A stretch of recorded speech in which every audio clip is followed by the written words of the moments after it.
आज काफी दिन बाद आए हैं हिसार प्रद्युमन जोशीला जी के पास। भाई साहब नमस्कार, प्रणाम, जय हिंद। नमस्कार, प्रणाम, जय हिंद। यह आवाज सुने घने दिन हो गए थे जी आपसे। बिल्कुल। जस्सी पेटवाड़ को लेके आपको क्या सोचना है? क्या वो कमजोर होंगे या उनकी राजनीति कैसी है, उनका तौर तरीका कैसा है? देखो ऐसा है, जस्सी पेटवाड़ एक तो कोई बहुत बड़ा नेता नहीं है, ठीक है। आप तो इसलिए ऐसा कह रहे हो क्योंकि आप उसके नाम को देख रहे हो, उसने इतने बड़े नेता को हरा रखा है। मैं वही बता रहा हूँ ना, अपने आप वो चीज अगली बात जो बोल रहे हो सुनो ना। जस्सी पेटवाड़ एक साधारण घर में पैदा होके, ठीक है, और उसने अपनी मेहनत करके, ठीक है, मेहनत करी, ग्राउंड जीरो पर रहा, कोई दो राय नहीं। और हालात और परिस्थितियां ऐसी बनी कि सबको ये लग रहा था कि कुमारी शैलजा के कोटे में ये टिकट जाएगी और ये टिकट डॉक्टर अजय चौधरी को मिल जाएगी। इसी कारण उमेद लोहान कांग्रेस में होते हुए पार्टी छोड़ गया। नहीं तो उमेद लोहान तो जस्सी पेटवाड़ से बहुत ज्यादा सीनियर था, ठीक है ना। और हर मामले में उमेद लोहान कहीं ना कहीं किस था, जस्सी पेटवाड़ बोलने का भी बड़ी आदमी है हर मामले में। हर मामले तो जस्सी की बजाय उमेद को टिकट मिलती, लेकिन हर तरफ एक चीज थी कि भाई ये टिकट तो कुमारी शैलजा के खेमे में जाएगी, एक तरफा ऐसा। और नारनौंद में हालात ये थी, जब चौधरी देवीलाल का बेटा रणजीत चौटाला, देवीलाल से बड़ा जाट नेता राजनीतिक तौर पर कोई नहीं है हरियाणा में, उसका बेटा 45,000 के आसपास वोटों से हार रहा हो, और कांग्रेस का जेपी 45,000 के आसपास से जीतते हो, तो ये तो तय था भाई जिसको भी कांग्रेस टिकट देगी वो जीतेगा, क्योंकि हर तरफ यही माहौल था। ठीक बात है। वो टिकट आखिर के कुछ एक घंटों में जो है जस्सी पेटवाड़ को मिल गई जी। किस्मत तेज थी उसकी, किस्मत का धनी था, वो टिकट मिल गई। हालात और परिस्थितियां ऐसी बनी कि लोग कहीं ना कहीं कैप्टन अभिमन्यु से भी नाराज थे, ठीक है। वो जस्सी को नहीं जिताना चाह रहे थे, वो बीजेपी को हराना चाह रहे थे लोग, ठीक है। बीजेपी को हराने के चक्कर में फिर और कोई ऑप्शन नहीं था। कैप्टन साहब ने काम बहुत करे हैं राजनीति में, जिसने जितने काम करे हैं वो सबसे ज्यादा रहे हैं। हमने एक वीडियो में पहले भी जिक्र किया था, बरवाणा में ओम प्रकाश चौटाला ने जितने काम कराए थे कोई नहीं कर सका था मुख्यमंत्री रहते हुए, ठीक है। और वो मुख्यमंत्री रहते हुए हरा दिया रणदीप सुरजेवाला ने। रणदीप सुरजेवाला ने कैथल में जितने काम कराए उसको लीलाराम गुज्जर ने हरा दिया। चौधरी देवीलाल को भूपेंद्र सिंह हुड्डा 3 बार हराया, ठीक है।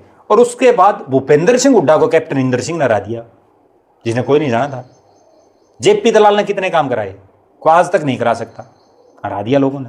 घने काम कराने तो भी वो नहीं जीतते। कैप्टन अभिमन्यु ने वित्त मंत्री रहते हुए जितना काम करवाया ना नारनौंद में, जितने कॉलेज, स्कूल, ITI जो भी कुछ बनवाया, रोड, ठीक है, कोई बना ही नहीं सकता। लेकिन लोग आना चाहिए क्या, लोग आना चाहिए ना, अलग अलग हल्के की अलग अलग फिजा है। तो नारनौंद में ये है कि लाडू खानिया, व्यायाम जानिया, और दुख सुख में मतलब गोड्डे नुआनिया, लोगों के बीच में रहनिया, मिठा बोलनिया, वो आदमी चाहिए। तो क्या अब की बार मान लो इलेक्शन हो तो क्या कैप्टन अभिमन्यु साहब मजबूत हैं या अभी जस्सी ही मजबूत रहेगा? देखो ऐसा है, अभी फिलहाल जो हालात है, हल्के में जस्सी से भी नाराजगी, इसमें कोई दो राय नहीं। बहुत लोगों के नारनौंद से मेरे पास भी फोन आते हैं जो ये कहते हैं भाई हम काम के लिए जाते हैं, अगला कह देता है भाई जो है मेरा राज नहीं है, सरकार नहीं है, तो ओड़ नहीं है। मैम से भी आऊँ हैं बहुत हल्के में इस तरह फोन, पहले मारला विधायक तो जानते हैं राज नहीं तो मैं नहीं हूँ, राज नहीं तो इस्तीफा दे दो, राजड़न बना दो तमी, या तमी राज में चले जाओ। राज लेना ना लेना वो जनता काम थोड़ी है, ठीक बात है। उस जनता काम तो ये है कि उसने आपको MLA बना दिया, 90 जगह थोड़ी वो वोट गिनेंगे। बाकी अगर तारी पार्टी में नहीं दम था तो कौन आ राज।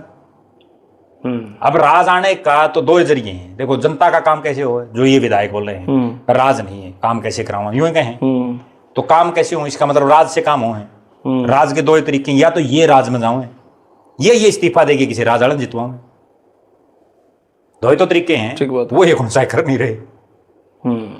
तो आगे भविष्य में तो क्या है, इसमें कोई दो राय नहीं। आज नारनौंद में हालात ये है, उमेद लोहान खूब मेहनत कर रहा है, लगातार जुटा हुआ है, अभय चौटाला भी कहीं ना कहीं अप हो रहा है, ठीक है। और कैप्टन अभिमन्यु अगला चुनाव नारनौंद से लड़ेंगे ना लड़ेंगे, ये भी अपने आप में एक बहुत बड़ी बात है।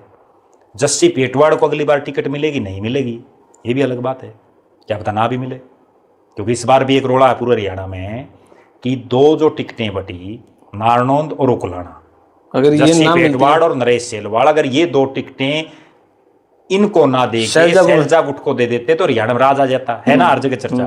तो क्या पता है राहुल गांधी के दिमाग में आ जाए, मल्लिकार्जुन खड़गे के दिमाग में आ जाए।